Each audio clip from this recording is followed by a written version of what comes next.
तो आ गए आप लोग। यार 9th क्लास ना मेरी फेवरेट क्लास रही है। 9th क्लास के बच्चे हैं। रीज़न उसका ये हो जाता है कि बेचारों पे ना एक अलग ही प्रेशर होता है। प्रेशर कैसा होता है, जब वो 7th में आते हैं तो क्या बोला जाता है, भाई 7th 8th अच्छे से कर लेना। क्यों? क्योंकि 9th अच्छे से करनी है तो 7th 8th का अच्छा होना ज़रूरी है। 9th अच्छी क्यों करनी है, ताकि 10th में प्रॉब्लम ना आए। मतलब बेचारों के ऊपर बर्डन 9th के बारे में पहले डाल दिया जाता है। 9th की बुक भी बड़ी अजीब सी आ जाती है। 7th 8th की बुक होती है, बड़ी प्यारी प्यारी बुक होती है। 9th में एकदम से अजीब सी दिखती है बुक। ठीक है, छोटे छोटे अक्षर हो जाते हैं लिखने के लिए और डरने लग जाते हैं उससे। डरना थोड़ा ज़रूरी है। किस वे में डरना ज़रूरी है कि 9th को अच्छा बनाना ज़रूरी है, क्योंकि काफ़ी नई चीज़ें सीखने को मिलती है। 8th के बाद में एकदम जंप लग जाता है बिल्कुल लेवल के अंदर। बट कोई टेंशन वाली बात नहीं है यार, बिल्कुल डिटेल में सिखाएंगे आपको। जो भी चैप्टर बताऊंगा वहीं से उठाऊंगा जो आपने 7th 8th में छोड़ा होगा। ठीक है, तो हमारा जो 13 चैप्टर है इसका नाम है सरफेस एरिया एंड वॉल्यूम। पहले तो ये समझे कि चैप्टर नाम सरफेस एरिया और वॉल्यूम क्यों रखा गया है, क्योंकि आपने जब बचपन से यानी कि 6th 7th 8th में जो पढ़ाई की है वहाँ पे आप लोगों ने एरिया निकाला और आपने वहाँ पे आप निकाला पेरीमीटर। यहाँ पे वॉल्यूम नया टर्म जुड़ गया। क्यों भाई, 8th में भी आ जाता है, बल्कि वॉल्यूम देखा जाए तो। ठीक है ना, 3D शेप्स जो हैं वो आपके 8th में आ जाती हैं कुछ कुछ।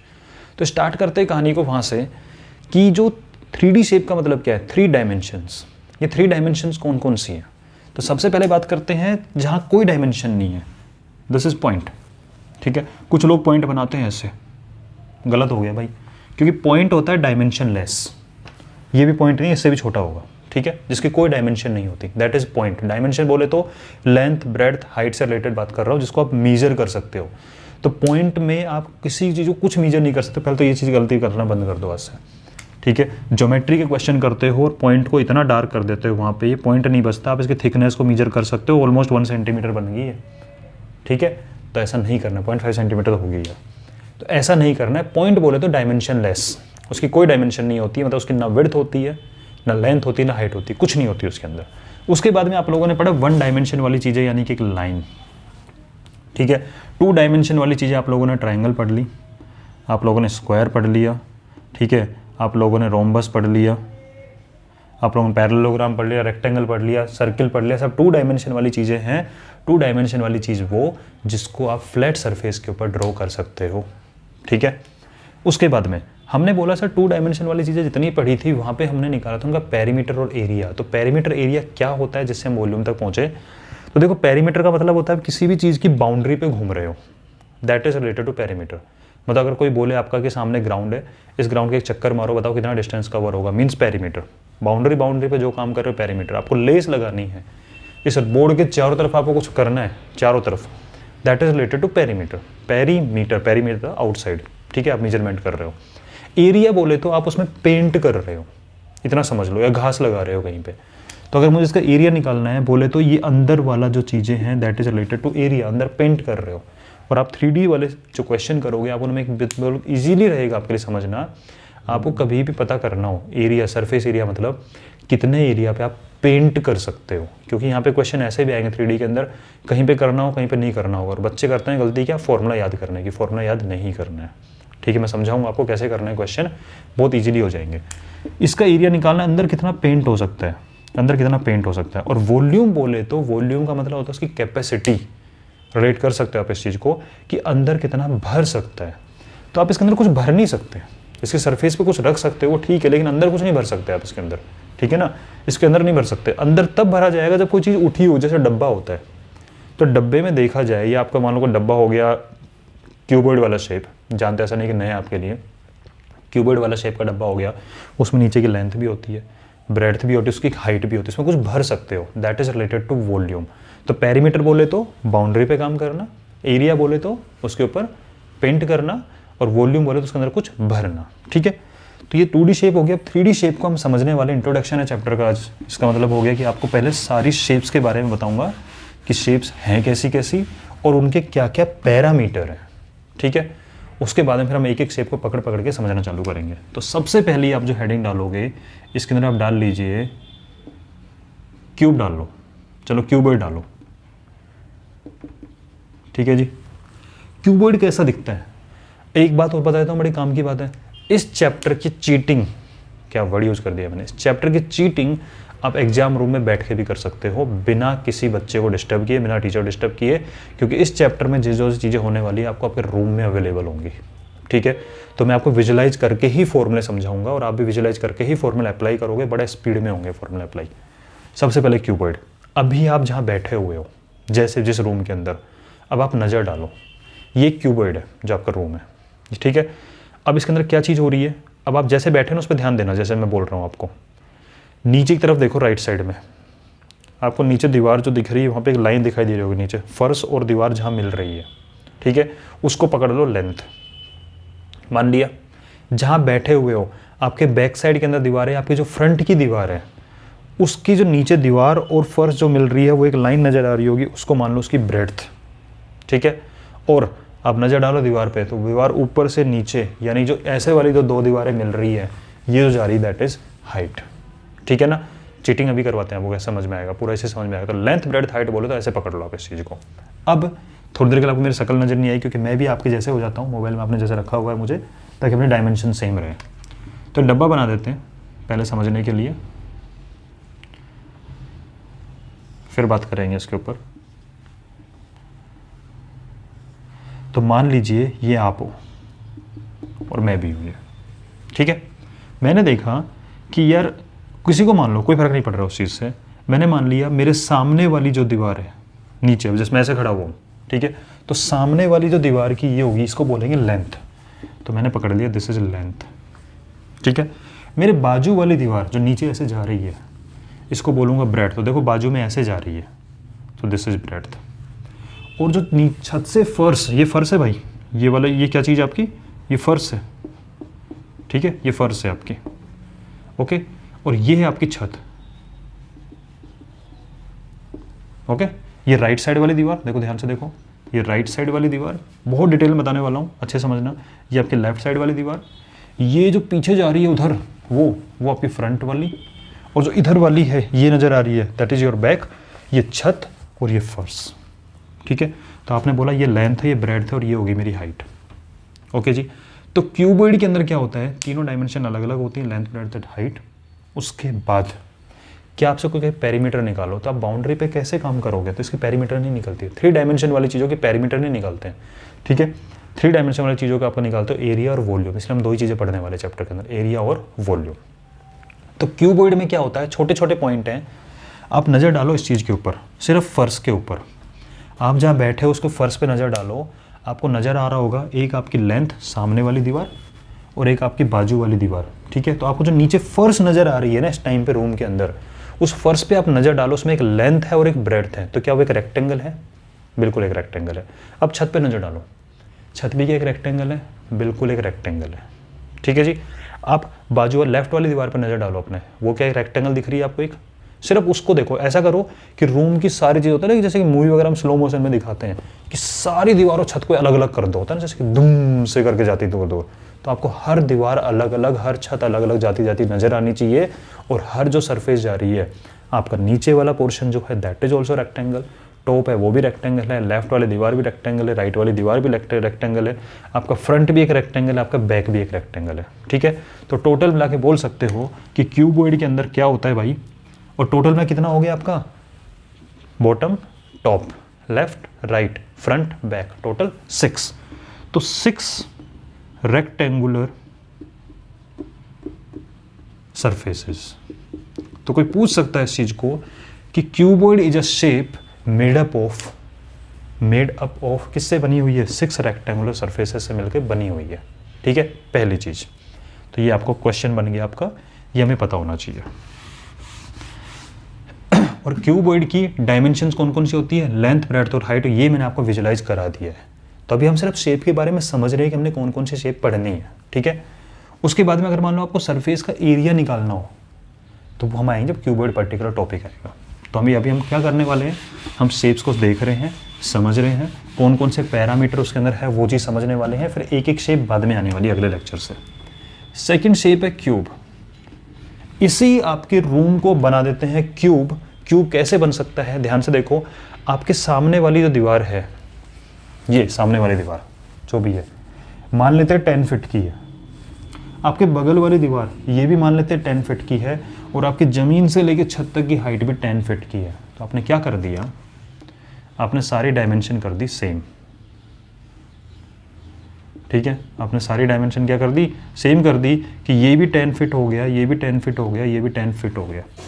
जब सारी डायमेंशन सेम हो जाती है तो इस केस में इसको बोला जाता है इसकी एज। क्यूब की क्या बोलते हैं इसको, एज बोल लो, ठीक है, तो इसको बोला जाता है एज। ये भी एज है, ये भी एक एज है, ठीक है, ये भी एक एज है, ये वर्टेक्स होती है, ये आप लोग 8th में पढ़ के आ चुके हो, अब इसके बारे में डिस्कस नहीं करेंगे, ये एज है। तो जब जिसकी डायमेंशन ऐसा क्यूबॉइड जैसा ही फील हो रहा है, बट इसमें सारी एज की डायमेंशन क्या होगी, सेम होगी, इसको साइड भी बोल सकते हो, ये सेम होता है जो भी होता है, ठीक है, और जब सेम हो जाता है उसको बोलते हैं क्यूब, ठीक है। हम इसके बारे में डिटेल में पढ़ेंगे, इसका वॉल्यूम कैसे निकलता है, इसका एरिया कैसे निकलता है, बड़ा आराम से पढ़ाऊंगा, टेंशन फ्री होके, ठीक है ना, बिल्कुल मस्ती से पढ़ना, और फॉर्मूले आपको क्लास में याद हो जाएंगे और विद एग्जाम्पल चलेगा। तो ये होता है क्यूब। तो क्यूबॉइड और क्यूब के अंदर होता है, दिखता है एक जैसा है, जो भी डब्बा होता है यार, मिठाई का डब्बा होता है आपके सामने रखा हुआ, दैट इज क्यूबॉइड, ठीक है। और क्यूब के अंदर क्या होगा, चौक का बॉक्स आता है कभी कभी क्यूब शेप के अंदर, तो क्यूब होता है जो आप ऐसे मोड़ मोड़ के खेलते रहते हो सेम कलर का बनाने के लिए, क्यूब होता है उसकी डायमेंशन अगर सेम हो तो। नेक्स्ट जो चीज़ आप पढ़ने वाले हो ना, वो होगा आपका सिलेंडर, बट एक स्पेशल टाइप का, राइट सिलेंडर, ठीक है। राइट एंगल सिलेंडर बोल लो, राइट सिलेंडर बोल लो, ये क्या होता है यार। तो सिलेंडर आपने देखा होगा जो घर में आपका डब्बा होता है, कोई भी गिलास हो गया, सिलेंड्रिकल शेप हो जाती है, ठीक है। या फिर अपन बात करें इस चीज़ की, सिलेंडर को समझ लो, ये मेरे पास एक कॉपी है, ठीक है, मैं आपको इसी से फॉर्मूला याद कराऊंगा सिलेंडर के, टेंशन मत लेना। इसको मैंने कर दिया फोल्ड ऐसे, ठीक है। तो अब मुझे सिलेंड्रिकल शेप नज़र आ रही है। सिलेंड्रिकल शेप के अंदर क्या होता है, 3 चीज़ें होती है। देखो मैंने बोला हर शेप को हम समझेंगे कि उसका फॉर्मूला ड्राइव कैसे हुआ है, तो इसकी 3 इसकी होती है, क्या क्या चीज़ होती है, देखो एक बार ध्यान से, ये वाली जिसके ऊपर अभी मैं हाथ फिरा रहा हूँ, जिसके ऊपर मैं अभी हाथ फिरा रहा हूँ, ये क्या है आपका, अभी ये है आपका कर्व सरफेस। कौन सी सरफेस है, कर्व बना हुआ है, ठीक है। तो सिलेंडर में 3 पार्ट करते हैं अपन, 3 टुकड़े करते हैं, कैसे, ये है आपका कर्व, ये है आपका इसका टॉप, और ये है इसका बॉटम। आप नज़र डालो, कर्व है ये वाला पोर्शन, टॉप, सिर्फ टॉप पे व्यू लो इसका, सिर्फ टॉप व्यू लो, क्या आपको एक सर्किल नज़र नहीं आ रहा, बिल्कुल होता है, ठीक है, फॉर्मूला में काम आएगा। बॉटम है कि आपको एक सर्किल नज़र नहीं आ रहा, बिल्कुल आ रहा है, ठीक है। तो सिलेंडर के अंदर क्या होता है, अब कहो सर राइट सिलेंडर का मतलब क्या, देखो जी पहले सिलेंडर समझो फिर राइट सिलेंडर समझेंगे। अब सिलेंडर का डायग्राम ऐसे बनाते हैं,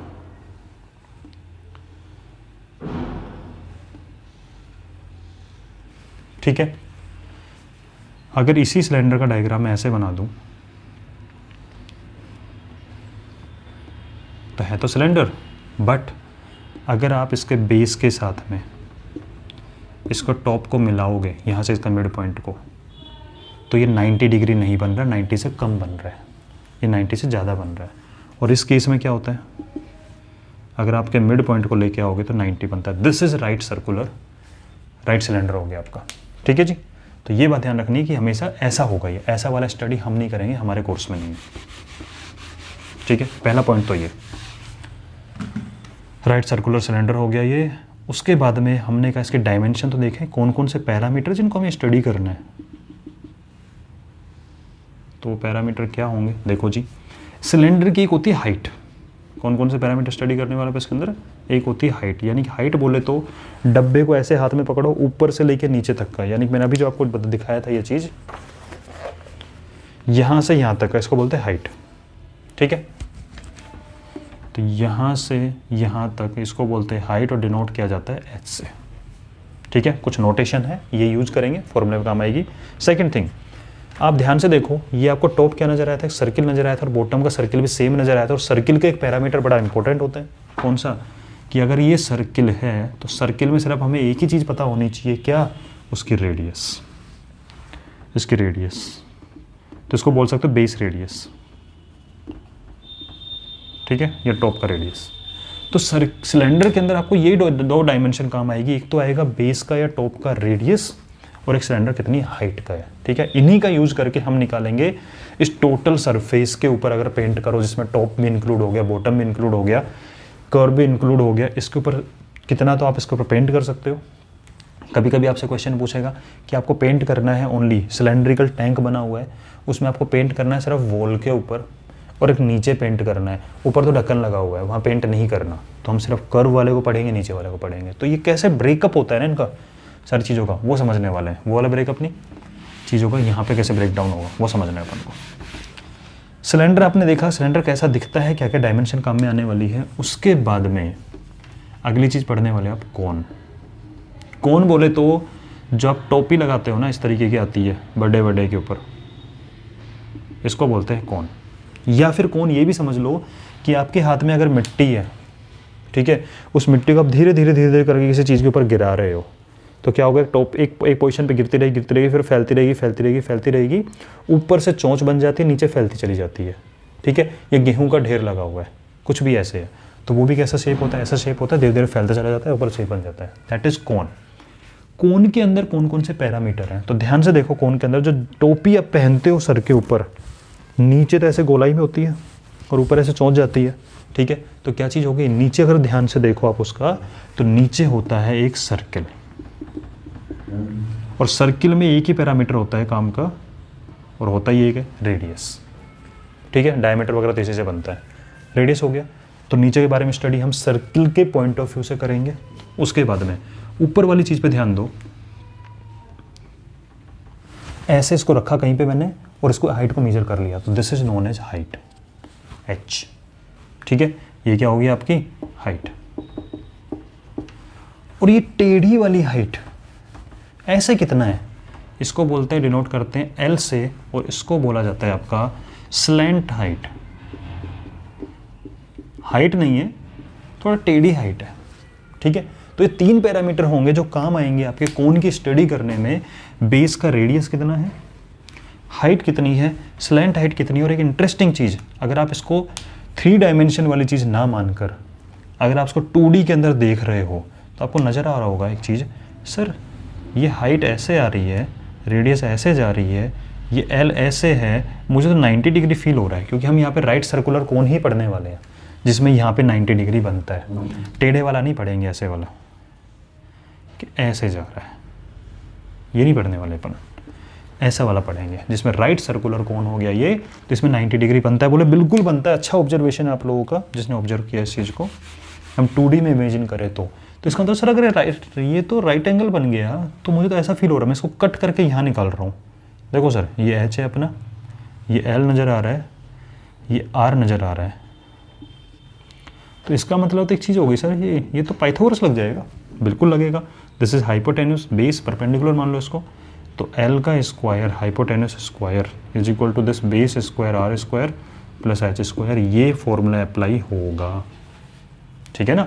तो चीज़ों को धीरे धीरे ऑब्जर्व करना सीखो आज की क्लास के अंदर, फिर हम एक एक टॉपिक पढ़ेंगे, फिर बताएंगे फॉर्मूला बनता कैसे है, वो मैं आपको समझाऊंगा। तो कोन के अंदर क्या पता लगा अपना, एक बेस रेडियस होता है पैरामीटर इसका, एक इसकी हाइट होती है, एक इसकी स्लैंट हाइट होती है, ठीक है। अब इतना ही समझना है, इसको नोट कर लेना, नोट जरूर करते रहना।